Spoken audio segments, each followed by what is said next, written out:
주머니를 뒤지던 노인의 손이 떨렸습니다. 지갑이 없었습니다. 순간 식당 안의 공기가 얼어붙었습니다. 식당 주인의 눈빛은 차갑게 변했고 주변 손님들은 하나둘 시선을 돌렸습니다. 노인은 난처한 표정으로 손을 내려놓았습니다. 김현수는 주인을 바라보다가 조용히 말했습니다. 괜찮습니다. 제가 계산할게요. 노인의 눈이 흔들렸습니다. 그러나 그 순간 식당 주인의 날카로운 목소리가 들렸습니다. 여긴 자선 사업하는 곳이 아니야. 주인의 외침이 식당 안을 가득 메웠습니다. 작은 동네의 오래된 식당, 해질녘이면 늘 같은 자리에 앉아 허름한 옷차림으로 조용히 식사를 하는 노인이 있었습니다. 식당 직원 김현수는 그가 매일 같은 시간, 같은 메뉴를 시키는 것을 익숙하게 여겼습니다. 처음에는 그저 평범한 단골 손님으로만 생각했지만 노인의 쓸쓸한 눈빛에서 무언가 특별함을 느꼈습니다. 어서 오세요, 할아버지. 현수가 첫날 무심코 인사를 건넸을 때 노인은 놀란 듯 고개를 들었습니다. 마치 오랫동안 아무도 자신에게 말을 걸지 않았다는 듯한 표정이었습니다. 고맙구먼. 오래간만에 듣는 반가운 인사네. 노인의 목소리는 낮고 따뜻했습니다. 잠시만요. 구독과 좋아요 잊지 않으셨죠? 여러분의 작은 관심이 큰 힘이 됩니다. 그 순간부터 두 사람 사이에는 보이지 않는 끈이 이어졌습니다. 매일 저녁 같은 시간, 현수는 노인을 기다렸고 노인은 한결같이 그 자리를 지켰습니다.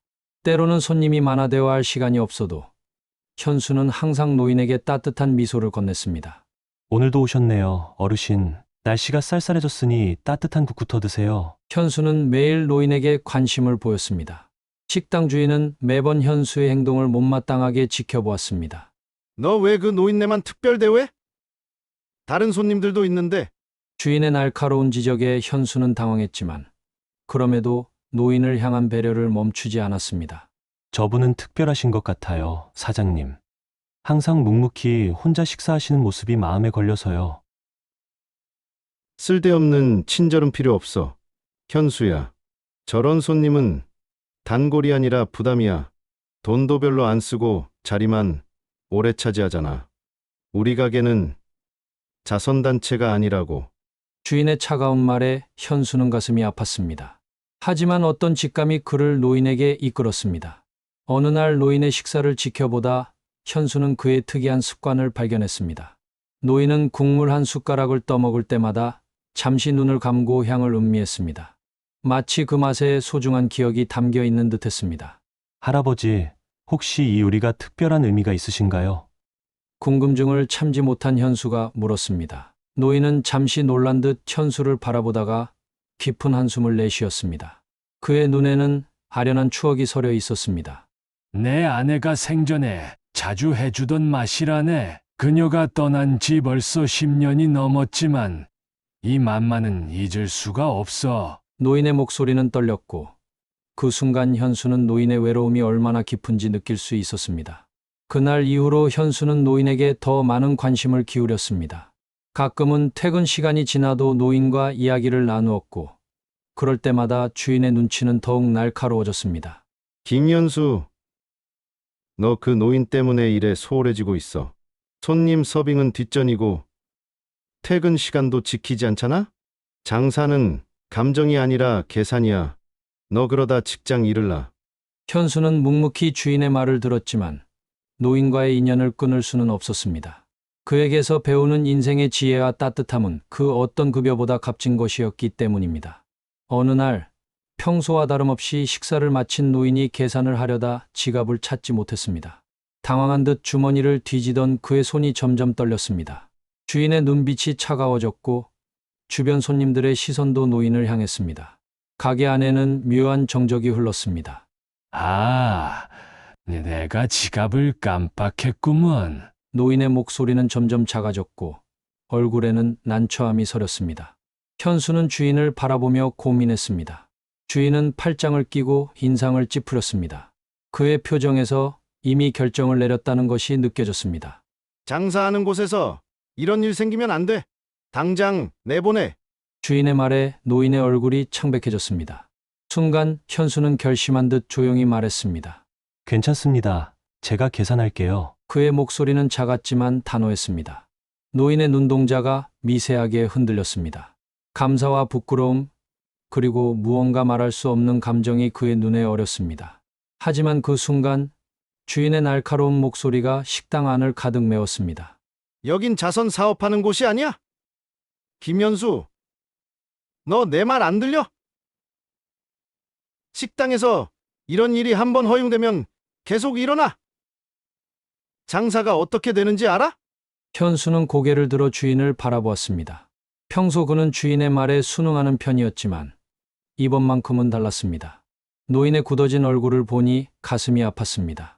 한 번뿐입니다, 사장님. 어르신께서 매일 오시는 단골 손님이시고 제 월급에서 빼셔도 좋습니다. 주인은 분노한 표정으로 현수를 노려보았습니다.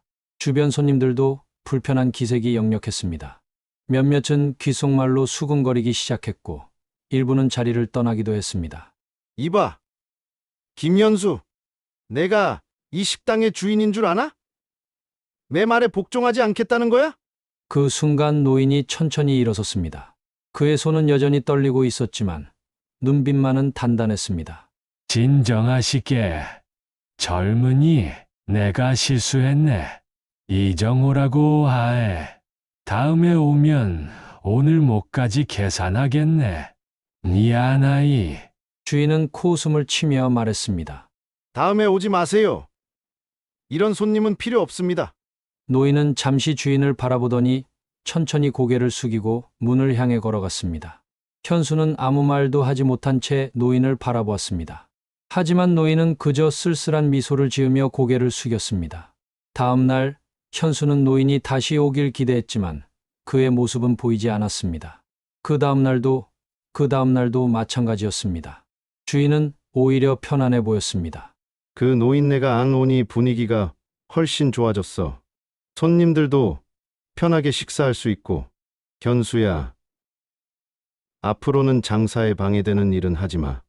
현수는 무거운 마음으로 일을 계속했습니다. 노인이 앉던 자리는 이제 다른 손님들로 채워졌지만 그의 마음속에는 노인의 모습이 자꾸만 떠올랐습니다. 특히 마지막 날 난처한 표정으로 식당을 나서던 그의 뒷모습이 자꾸 생각났습니다. 3일째 되는 날 현수는 퇴근길에 우연히 공원 벤치에 앉아있는 노인을 발견했습니다. 벤치에 앉아 말없이 하늘을 바라보는 노인의 모습이 어쩐지 외롭게 보였습니다. 이정호 어르신? 현수는 반가운 마음에 그를 향해 달려갔습니다. 노인은 놀란 듯 고개를 돌렸다가 현수를 알아보고 미소 지었습니다. 하지만 그의 안색이 좋지 않아 보였습니다.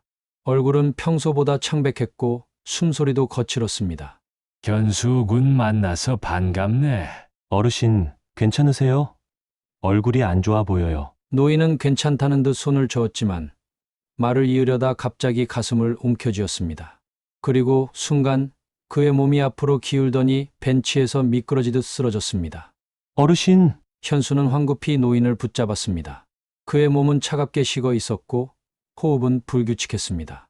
현수는 즉시 119에 신고했고 얼마 지나지 않아 구급대원들이 노인을 병원으로 이송했습니다. 현수는 구급차를 따라 병원으로 향했습니다. 응급실에 도착해 접수대에서 물었습니다. 방금 들어온 환자분이요. 이정호 어르신이라고 하세요. 상태가 어떠신지 알 수 있을까요? 간호사는 컴퓨터를 확인하고 대답했습니다. 의사 선생님이 지금 검사 중이세요. 조금만 기다려 주시겠어요? 보호자분이신가요? 아니, 제가 그분을 발견했습니다. 가족이 계신지는 모르겠어요. 현수는 대기실에 앉아 초조하게 기다렸습니다. 1시간 정도 지났을 때 의사가 다가왔습니다. 이정호 환자분 보호자 되시나요? 아니요. 하지만 제가 발견했고 아는 사이입니다. 가족이 계신지는 모르겠습니다. 의사는 잠시 고민하더니 말을 이었습니다. 환자분이 심한 협심증 발작을 일으키셨어요. 지금은 안정되셨지만 상태가 좋지 않습니다. 입원 치료가 필요한 상황입니다. 혹시 환자분의 가족 연락처를 알고 계시나요? 현수는 고개를 저었습니다. 그는 노인에 대해 아는 것이 거의 없었습니다. 이름 외에는 환자분의 지갑에서 신분증은 찾았지만 가족 연락처는 없네요. 혹시 알게 되시면 알려주세요. 현수는 의사에게 고개를 끄덕인 뒤 병실 번호를 물었습니다. 그리고 조심스럽게 병실로 향했습니다. 병실 문 앞에서 현수는 한동안 망설였습니다.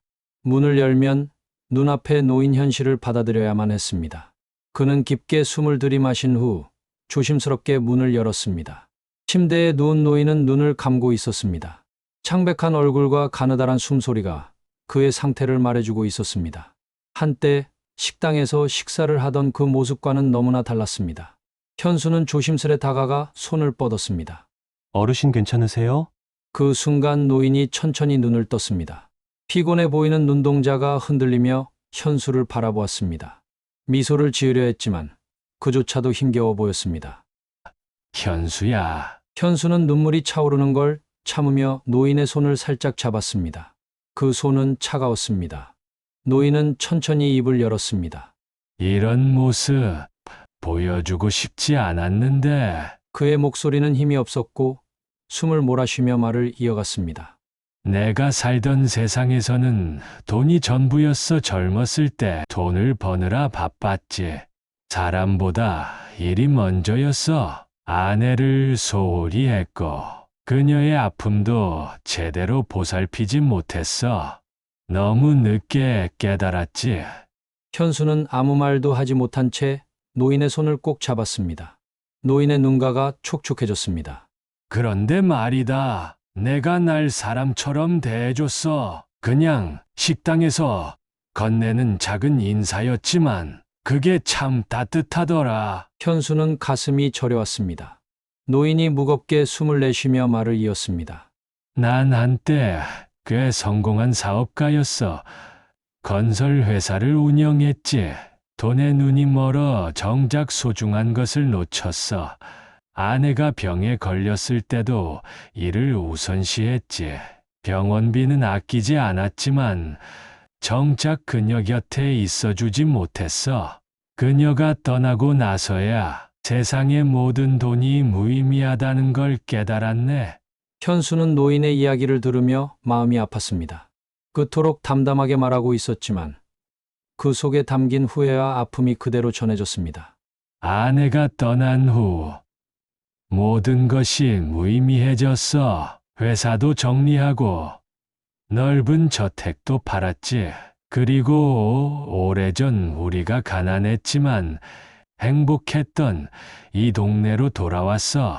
아내와 처음 만났던 곳이거든. 요즘은 매일 같은 시간에 식당에 가는 게 유일한 낙이었어. 특히 내가 건네는 따뜻한 말 한마디가 내게는 큰 위로였어. 현수는 노인의 손을 더 단단히 잡았습니다. 어르신, 어떻게 이런 일이 생긴 거예요? 왜 갑자기? 노인은 잠시 망설이더니 이야기를 이어갔습니다. 사실 말이다. 내가 지갑을 잃어버린 건 아니었어. 그날 그저 내가 어떻게 반응할지 궁금했던 거지. 내 인생에서 누군가 진심으로 나를 걱정해주는 사람이 있는지 확인하고 싶었어. 그리고 내가 내 기대를 저버리지 않았지. 현수는 놀란 표정으로 노인을 바라보았습니다. 노인은 미소를 지으며 계속했습니다. 그런데 식당 주인의 반응이 너무 심했어. 내가 곤란해질까봐 그 후로는 식당에 가지 않았지. 하지만 매일 같은 시간에 내가 퇴근하는 길을 멀리서 지켜보곤 했어. 내가 잘 지내는지 확인하고 싶었거든. 현수의 가슴이 뭉클해졌습니다. 그 모든 시간 동안 노인이 자신을 지켜보고 있었다니. 그는 노인의 손을 더욱 꼭 잡았습니다. 왜 말씀해 주시지 않으셨어요? 제가 찾아뵐 수 있었잖아요. 노인은 천천히 고개를 저었습니다. 난 너에게 부담이 되고 싶지 않았어. 넌 아직 전고 앞길이 창창한데 이런 노인네에게 시간을 뺏기면 안 되잖아. 의사가 병실로 들어왔습니다. 이정호 선생님, 심장 검사 결과가 나왔습니다. 수술이 필요하신 상황입니다. 노인은 담담하게 대답했습니다. 됐네. 의사 선생, 나이도 많은데 수술까지 할 필요는 없을 것 같아. 의사는 걱정스러운 표정으로 고개를 저었습니다. 선생님, 상태가 심각합니다. 수술을 하지 않으시면 알고 있네. 노인은 미소를 지으며 현수를 바라보았습니다. 현수야, 넌 내게 큰 위안이 되었어. 고맙다. 현수는 어르신의 결정에 충격을 받았습니다. 어르신, 그런 결정은 안 돼요. 수술을 받으셔야 해요. 제가 어르신이 필요해요. 노인의 눈빛이 흔들렸습니다. 그의 표정에서 잠시 망설임이 보였습니다. 어르신, 저와 함께 더 많은 시간을 보내주세요. 예전에 말씀하셨던 그 요리도 배우고 싶어요. 사업 이야기도 더 듣고 싶고요. 제발. 현수의 눈에서 눈물이 흘러내렸습니다. 병실 문을 바라보며 현수는 스스로에게 다짐했습니다. 어르신을 설득해야 해. 어르신을 위해 내가 할 수 있는 건 다 해야 해. 노인은 현수의 간절한 눈빛을 바라보며 천천히 고개를 끄덕였습니다. 알았네. 한번 해보지. 내가 그렇게 원한다면. 그 순간 현수의 얼굴에 희미한 미소가 번졌습니다. 아직 희망이 있었습니다. 김현수는 병원을 나와도 쉽게 발걸음을 떼지 못했습니다. 노인이 보였던 마지막 미소가 계속해서 떠올랐습니다. 그는 손에 남아있는 노인의 온기를 느끼며 스스로에게 되물었습니다. 내가 조금만 더 빨리 신경 썼다면 뭔가 달라졌을까? 그러나 아무리 생각해도 답은 나오지 않았습니다. 다만 이제부터라도 노인을 위해 할 수 있는 모든 것을 하겠다는 결심만이 그의 마음을 가득 채웠습니다. 식당으로 돌아온 현수는 한동안 멍하니 서 있었습니다. 평소 같았으면 노인이 앉아있던 창가 자리를 먼저 봤겠지만 이제 그 자리는 텅 비어 있었습니다. 그 자리에 다른 손님들이 앉아있는 것을 보는 것조차 힘들었습니다. 뭐해? 주문받은 거 안 하고. 식당 주인의 목소리가 거칠게 들려왔습니다. 현수는 천천히 고개를 들었습니다. 그의 눈에는 결연한 빛이 서려 있었습니다. 사장님, 이정호 어르신이 병원에 입원하셨습니다. 심장 수술을 받으셔야 해요. 주인은 헛웃음을 지으며 고개를 저었습니다. 너 아직도 그 노인네 걱정하고 있는 거야? 너도 참 순진하다. 현수야, 그런 사람한테 마음 쓰는 거 아무 의미 없어.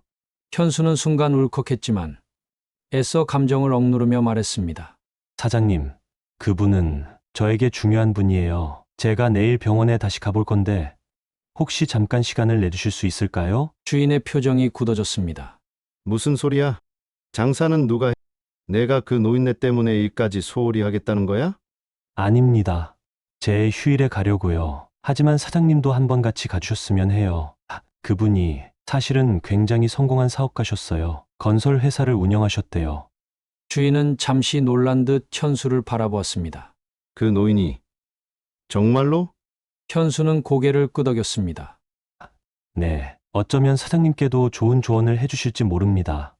주인은 한동안 아무 말도 하지 않았습니다. 그러더니 한숨을 내쉬며 말했습니다. 알았어. 내일 오전에 잠깐 가보지. 하지만 오래 있진 않을 거야. 다음 날 아침 현수와 주인은 함께 병원을 찾았습니다. 수술 전 마지막 검사를 받고 있던 노인은 두 사람을 보고 놀란 듯했지만 곧 미소를 지었습니다. 이렇게 두 분이 다 오시다니 과분한 대접이네. 현수가 말했습니다. 어르신, 사장님도 어르신을 걱정하셔서 같이 왔어요. 수술은 언제 받으시나요? 오후에 받기로 했네. 의사 선생이 서두르자고 하더군. 식당 주인은 어색하게 서 있다가 조심스럽게 말을 꺼냈습니다. 저기, 선생님. 현수가 말하길 선생님께서 건설업을 하셨다고 하던데요. 노인은 잠시 주인을 바라보더니 고개를 끄덕였습니다. 그랬지, 40년 가까이 했네. 대화가 진행되면서 주인의 태도는 점점 누그러졌습니다. 노인의 사업 이야기와 경험담은 주인에게 깊은 인상을 남겼습니다. 현수는 두 사람의 대화를 지켜보며 미소 지었습니다. 선생님, 정말 죄송합니다. 제가 그동안 무례했네요. 마침내 주인이 고개를 숙였습니다. 노인은 담담하게 고개를 저었습니다.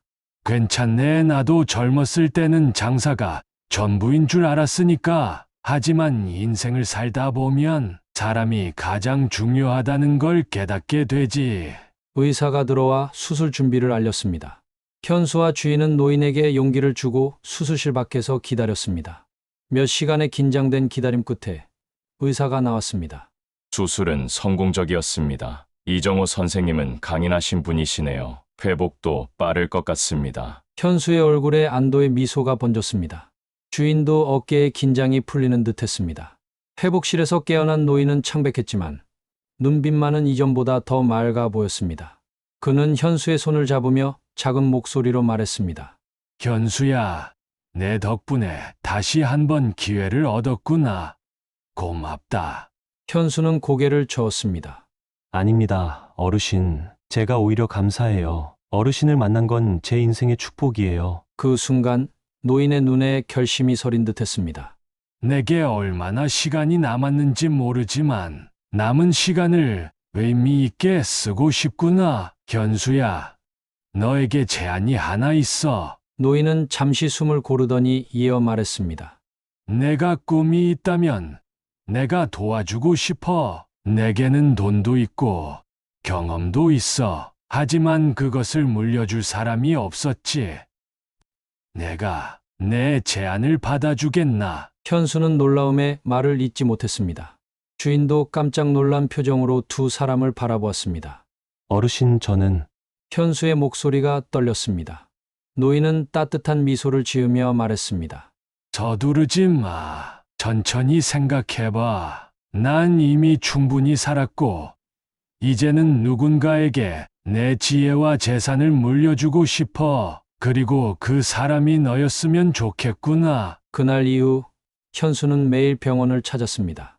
노인의 회복 과정을 지켜보며 그는 점점 더 많은 이야기를 나누었습니다. 노인의 인생 경험과 지혜가 현수에게 새로운 시각을 열어주었고, 현수의 젊음과 열정은 노인에게 활력을 불어넣었습니다. 사실 난 요리를 배우고 싶었어요. 어느 날 현수가 조심스럽게 말했습니다.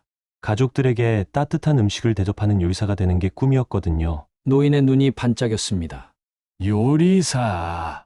훌륭한 꿈이구나. 음식을 통해 사람들에게 위안과 행복을 주는 일이지. 내가 도와줄 수 있다면 기쁘겠구나. 두 사람 사이에는 점점 더 깊은 유대감이 형성되었습니다. 노인은 현수에게 아버지 같은 존재가 되었고, 현수는 노인에게 아들과 같은 존재가 되어갔습니다. 그들의 만남은 단순한 우연이 아니라 서로의 삶을 변화시키는 운명적인 만남이었습니다. 며칠 후, 김현수는 변호사 사무실에서 뜻밖의 소식을 들었습니다. 병원에서 퇴원한 이정호 노인이 변호사를 불러 법적 절차를 진행하고 있었던 것입니다.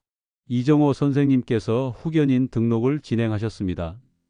앞으로 김현수 씨가 새로운 삶을 시작할 수 있도록 전적으로 지원할 예정입니다.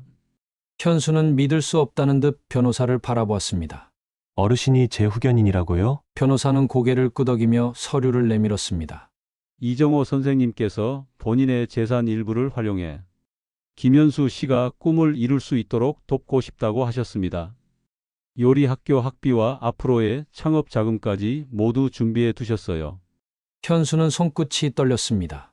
노인의 갑작스러운 제안에 머리가 복잡해졌습니다. 그는 돈이 필요해서 노인을 걱정했던 것이 아니었습니다.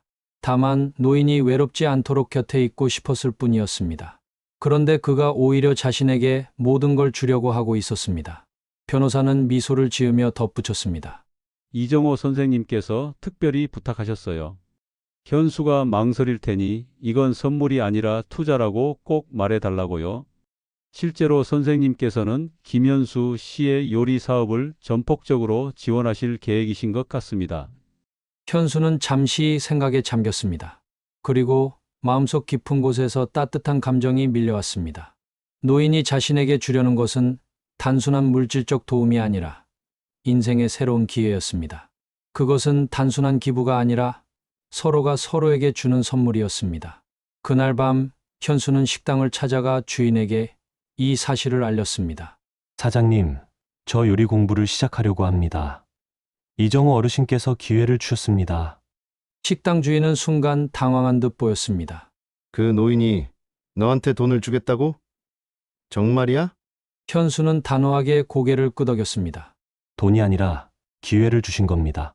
저한테는 제 인생에서 가장 큰 선물이죠. 식당 주인은 한동안 아무 말도 하지 않았습니다. 그러더니 피식 웃으며 고개를 끄덕였습니다. 그래. 하고 싶다면 해봐라. 하지만 명심해라. 내가 어디에서 시작했는지를. 현수는 눈빛을 빛내며 대답했습니다. 잊지 않겠습니다. 여기서 배운 모든 것, 그리고 어르신께 받은 은혜도요. 그렇게 시작된 김현수의 새로운 여정은 빠르게 진행되었습니다. 그는 이정호 어르신의 지원으로 명문 요리학교에 입학했고 밤낮으로 요리 기술을 배우는 데 몰두했습니다.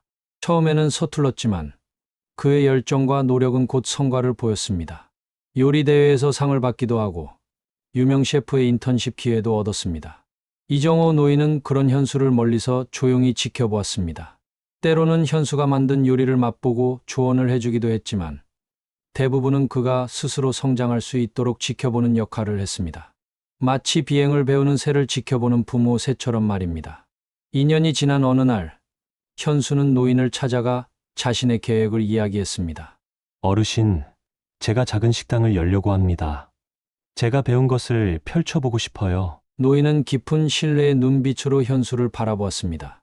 장소는 정했나? 현수는 잠시 망설이더니 조심스럽게 말했습니다. 사실 그 식당이요. 제가 일하던 곳이 최근에 매물로 나왔더라고요. 사장님이 건강 문제로 그만두신다고. 노인의 눈이 반짝였습니다. 그곳이 내게 의미 있는 장소이니 좋은 시작이 될 거야. 그렇게 현수는 자신이 일했던 그 작은 식당을 인수했습니다. 그곳을 완전히 새롭게 단장하면서도 노인이 항상 앉았던 창가 자리는 그대로 보존했습니다. 그 자리만큼은 특별한 손님을 위한 공간으로 남겨둔 것입니다. 개업 전날 밤, 현수는 혼자 식당에 남아 마지막 점검을 하고 있었습니다. 그때 문이 열리고 이정호 노인이 들어왔습니다. 어르신, 이 시간에 어쩐 일이세요? 현수는 놀라며 물었습니다. 노인은 조용히 웃으며 작은 상자를 내밀었습니다. 개업 선물이야. 상자를 열자 낡은 찻잔 한 세트가 들어 있었습니다. 흠집이 나고 오래된 것 같았지만 정성스러운 무늬가 아름다웠습니다. 이건 내 아내와 함께 사용하던 것이네. 우리 부부의 첫 닭이 세트였지. 내 식당에서 새 삶을 시작했으면 해. 현수의 눈에 눈물이 고였습니다. 그는 노인을 꼭 안았습니다. 정말 감사합니다.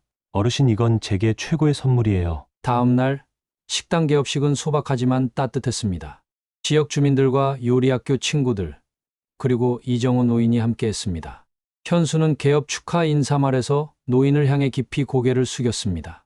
제 인생을 바꿔주신 은인 이정호 어르신께 이 자리를 빌려 감사드립니다. 어르신이 아니었다면 저는 지금 여기 서 있지 못했을 거예요. 노인은 겸손하게 미소 지으며 고개를 끄덕였습니다. 그의 눈에는 자랑스러움과 행복이 가득했습니다. 어서 오세요. 따뜻한 국 한 그릇 준비해 드릴게요. 식당 안에는 은은한 국물 냄새가 가득했습니다. 창가에 마련된 특별석에는 이정호 노인이 앉아 있었습니다. 그는 현수가 바쁘게 일하는 모습을 자랑스럽게 지켜보고 있었습니다. 가끔은 식당을 찾은 노인들을 보면 현수는 자신과 이정호 노인의 첫 만남을 떠올렸습니다. 그럴 때마다 그는 조용히 혼잣말을 하곤 했습니다. 어르신, 저 잘하고 있죠? 그리고 마치 대답이라도 하듯 이정호 노인은 따뜻한 미소를 지으며 국을 한 숟가락 떠먹곤 했습니다. 이제 현수는 확신했습니다. 노인의 친절이 자신을 바꾼 것처럼 자신도 누군가에게 따뜻한 온기가 될 수 있다는 것을. 그렇게 김현수는 작은 친절이 만들어낸 기적을 이어가고 있었습니다.